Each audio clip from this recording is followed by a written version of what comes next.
So guys, what is the most useful Minecraft mob?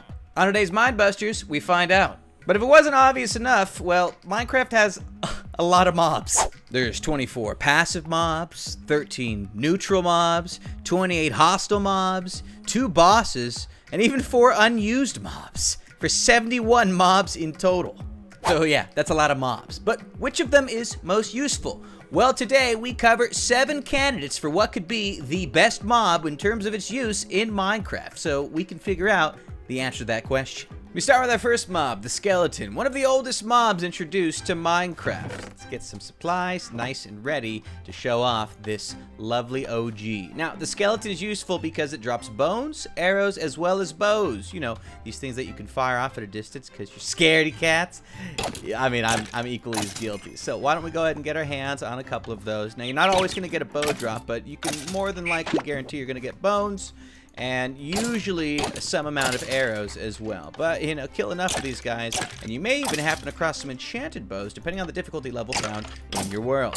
No bows this time. That's a shame. Well, skeletons' only really useful drop are bones, so why consider them to begin with? I mean, you could make arrows using sticks, gravel, feathers. Well, bones will allow for crops to be farmed quite quickly. Here's a list of all the different items that you technically have access to with bone meal that you can make by taking your bones, putting them into a crafting table.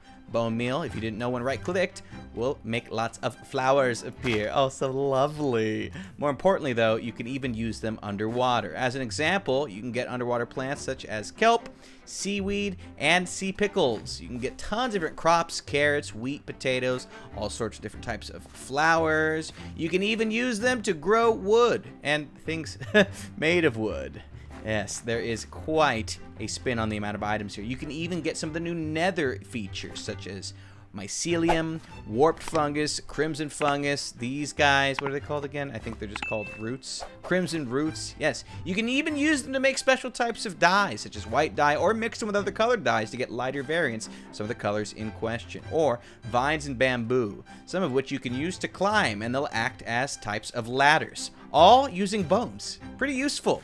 So, while bones give you access to a lot of items, including bone blocks, which you can use for decorative purposes, as well as for xylophonic purposes, you can also use the special creeper mob farm, to get music discs. Because if you didn't know, you can actually create music discs by having skeletons attack creepers for you. So as you can see right here, this creeper is, gotta watch out for that guy. This creeper is capable of dropping a music disc when a skeleton delivers the final hit on the creeper in question. It's the only way to get music discs outside of finding them in various loot chests strewn across dungeons, pyramid schemes. I don't think that's the right word for that. In game. But look at this whole spread of music choice. Oh my gosh, leave the iPod at home. Any y'all use iPods anymore? Worth noting, skeletons are not technically the only source of bone meal, however, so you don't need them to get bone meal. They aren't, because there's 3 other sources. Composters can turn plants into bone meal. You can use various different seeds, vegetables, things of that nature to slowly fill up composter blocks, which you can either make or find spawning naturally in villages in order to get your hands on bone meal. As you can see right there, it just popped off. Or, fun fact, you can use pumpkin pie to make them spawn in way more quickly. So, your bone meal days are over. But fish can also drop bone meal roughly 5% of the time. Oh gosh. That was awesome. Yeah, I love that actually.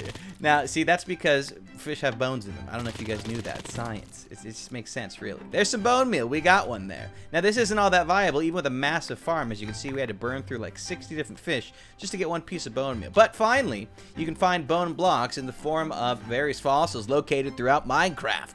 Also not all that viable due to needing to adventure in order to locate them. So skeletons still prove extraordinarily useful for getting bone meal, as well as bows and arrows. Our next useful mob is the brown mushroom. Now, the brown mushroom cow can be obtained when lightning strikes a red mushroom. I'm so sorry for this dude.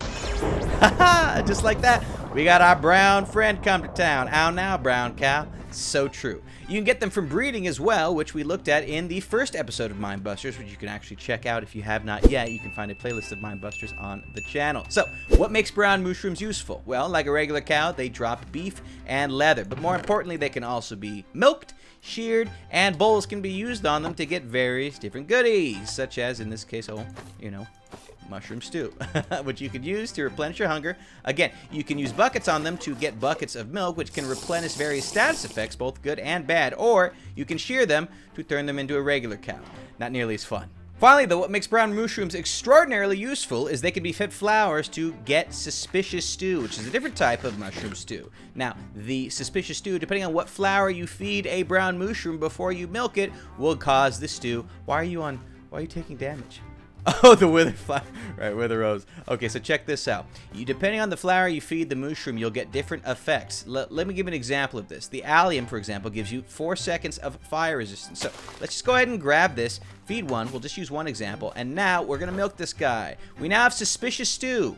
And again, once consuming, you'll see we got 4 seconds of fire resistance instantly there. Now, as you can see here, depending on the flower, you get different effects. Azure Blue, it gives blindness. Blue orchids and dandelions give saturation. Cornflowers give you a jump boost. Lilies of the Valley will poison you for 12 seconds. Poppies give you night vision. Oxeye daisies give you regen. All the various different tulips give you 9 seconds of weakness. And the wither rose will give you the wither effect when you drink the suspicious stew. Wow, there are a ton of different effects. Their short-term duration means their usefulness is fairly limited in nature, although their regeneration and saturation suspicious stews are fairly good. For example, we've got some suspicious stews right here for saturation as well as for regeneration. So I'm gonna take some damage. Oh my gosh, half-heart wonder. Now check this out. Eating a suspicious stew with regen effect will actually heal you far more effectively compared to a normal piece of food. Alternatively, we also have suspicious stew, which will bump your saturation value, which will cause your hunger bar to go down at a much slower speed compared to a normal piece of food. I'd show you this, but it's an invisible effect and it's hard to tell. So for now, we move on. But I gotta say, look at the health meter down there. You see how fast it went up? Well, that's why you want to get some suspicious stews from your moos. Your mushrooms. But the next useful mob is the witch. Aside needing a bunch of stitches, because witches get stitches if you didn't know, witches have a large loot table of possible drops that they can give you. Here's a witch. Now you gotta die, sucker. See? We got glowstone dust and sticks. So useful. No, but seriously, here are all the different drops they can provide. Lots of different potions, instant health, fire resistance, speed, night vision, even water breathing potions. Alternatively, you can get the ingredients for potions. A glass bottle, glowstone, redstone, gunpowder, spider eyes, sugar, and of course, sticks. Sticks ones make a bit of sense to me, but you know, that's okay. Details. Now, the potions drop rarely when they drink them when needed. So, for example, if you were to damage a witch, you can see that the witch from time to time will start sipping on a potion. If you kill that witch while the witch is sipping on said potion, that is when you have a chance at actually getting the potion from the... I can't believe you just poisoned me. Where's that mushroom? He needs some milk. Here the poison. Thank you. Anyways, witches. Now, because of all these different drops, they provide access to many different recipes, such as redstone, which can be made into loads of different components. Torches, repeaters, blocks of redstone, even observers, all capable of being made using the components obtained from witches. They also allow for glowstone to be farmable in theory. If you set up a witch farm, you can get glowstone dust to make glowstone, redstone lamps, spectral arrows, and even supply your respawn anchor with power so you can respawn in the nether. Now, gunpowder for TNT and rockets as well, but that's not exclusive to them necessarily. Although, hey, everybody likes TNT and fire charges and rockets. I mean, look at this. It's just lovely. Set it off, baby. Let it rip. Where did it go? Anyways, we light up the TNT instead. Finally, the sticks are quite useful in general as well. That's because some items you can craft in bulk can be made with them.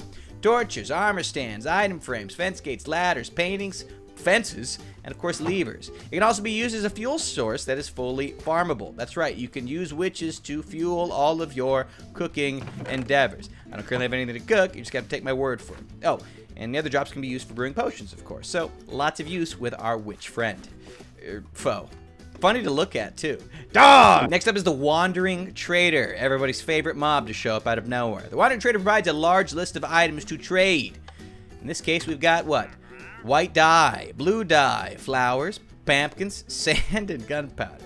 Now, I didn't say they were particularly useful items, but you get a whole plethora of them. You see, the loot is not necessarily that good. Now, if you kill a trader holding a potion, it will also drop 8.5% of the time, because if you did not know, if a wandering trader gets caught in the night, they will literally drink a potion of invisibility so that they can go, well, you guessed it, invisible. And the same exact thing when in the day.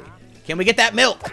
Ah, not this time. So sad. Now, this means you can technically get buckets and potion of invisibility from them. But here's a list of all the different items you can get from the Wandering Trader. Flowers, seeds, vines, a couple different blocks, coral types. We've got sugarcane, white dye, glowstone, cactus, various different saplings. You can even get buckets of fish, different types of fish from them, and various different types of ice. Usually blocks that are normally very difficult to obtain and oftentimes unobtainable, depending on if you're a super flat world survivalist or not. Now again, the usefulness of a lot of these items is up for question. They're very useful in specific niche examples, such as the super flat one. Occasionally they might have a sapling or a crop you don't have, but due to the bad prices, they're generally not very useful, so this one probably shouldn't have been in the list. Maybe someday Mojang will make it more useful. Actually, we've got a video where we made the Wandering Trader far more useful. You can also check that out by checking out the channel where we made a video called We Made the Wandering Trader Actually Useful. It's pretty good. Next up is the Iron Golem. How useful is this guy? Well, they only have 2 drops, yet they're still pretty useful. First of all, Iron Golems are an easily farmable source of iron. Hey, stupid. These guys will drop 2 or 3 to 5 iron as well as 0 to 2 poppies. So, if you don't feel terrible about killing them, well, you can set up an Iron Golem farm using various tutorials found on YouTube and reap the rewards. See, even the cow wants some too. Sorry, man, you can't do nothing with that. Now, iron is the most useful material and is extremely important to have in any Let's Play. Nearly all mid to late game items and builds need loads of iron. For example, here's a list of various different items that do need iron. Blocks, fences, trap doors, iron bars, doors, all sorts of rails, anvils for enchanting, buckets to get that milk, baby, mine carts, hoppers, pressure plates, maps. I don't know if is that supposed to be in there? Compass, chains, cauldrons, pistons, shears, you name it. There's a whole bunch of them. Now, technically, if you have an Iron Golem farm set up, you could use the poppy drop that they have from time to time. With a compost, you could turn them into bone meal. So, I guess there's a 4th source of bone meal by doing that. However, you do need 11 poppies per bone meal, which isn't that great. So, you need 11 Iron Golems for 1 piece of bone meal. So, compared to skeletons, you know, it's not much of an option, but hey, it is there. Now, of course, Iron Golems also have a use as defensive mobs, and because hostile mobs attack them, they are useful for making all sorts of mob farms. Slime, it's time, baby. Come on down. You're the next contestant to... I think he might be too small for the farm. Anyways, heading into creative for this one, you'll see that these guys went of appropriate size. Are y'all really? Y'all small? There we go. The slime instantly heads for the Iron Golem and can get seriously messed up. Even the baby ones want a piece of the action. They'll slowly make their way over to the cactus and turn into balls, which is my favorite thing to say and it not mean something. Anyways, look, slime balls. That's a don't look at me. Apparently they're really good for speed running as well. You got me. Our final 2 useful mobs have their own unique categories. So while they do fit into these 7 mobs, the Piglin, as an example, does have some really cool stuff. That's because Piglins themselves don't really drop anything useful, right? They only drop crossbows and golden swords. Really not much of anything else. I mean, hey, you can smelt down the golden swords in theory to get nuggets, but it's not really worth your time, all things considered. However, you can barter with them for a handful of useful items. Logdotzip. I've come to bargain. I mean barter. Good one, Caleb, who put together this world, by the way. Shouts out to Caleb. You can right-click gold ingots onto piglins, and they will drop various different goodies in exchange for your metallic wonder. In this case, soul sand, which is, you know, it's whatever. I mean, you're really slowing things down here, buddy. Can we get a decent drop in exchange? Maybe? Can we... Oh! Hey, soul speed, I'll take that. That's not bad at all. Now, here's the full list that you can get of bartered items, right? We got soul speed, boots with soul speed, fire resistance potions, plain old water bottles, iron nuggets, ender pearl string, quartz, different types of blocks from the nether, spectral arrows, bricks, sand, leather charges, and of course the variants of obsidian. Now, this allows for quartz, obsidian, crying, obsidian, gravel, and blackstone to all technically be farmable. And on Bedrock Edition, you can even get netherite hose from them from time to time. So overall, bartering is a pretty good deal, but it does have its trade-offs. Our final useful mob today is the Villager. Who'd have guessed these worthless piles? Believe it or not, they're actually pretty useful. They're fairly definitively the most useful mob because you can get so many different items from them. It isn't even close, which is why we excluded them from the official list, even though they're technically still on the list because that's how we made the video. Now, here's an example of some of the things you can get. All the diamond tools and armor. You can trade. Once you've done enough trades, you can get things from the armor, such as enchanted diamond gear, enchanted chainmail, objects like that. You can get all diamond tools and armor, all enchanted books, including mending. The only one you can't get is soul speed, which you'll need to... Oh man, yo, he's got to rethink his options. He's looking very close at that stonecutter. You can get all the enchanted books, all the best food items, redstone, lapis, glowstone, ender pearls, experience bottles, books, glass, lanterns, name tags, terracotta, quartz blocks, bricks, polished stones, wools, beds, banners, and carpets. All from these guys. Believe it or not, these stupid, big-nosed, selfish, expensive, unappreciative. I mean, look at this! 18 wool for an emerald? But which is the most useful? Well, it's hard to tell. It depends on your playstyle when you embark on a Minecraft adventure. So why don't you let us know in the comments below what your choice of useful mob you saw in today's video. Or, did we miss one? Tell us what makes that mob useful. And other than that, we'll see you for another Minebusters real soon.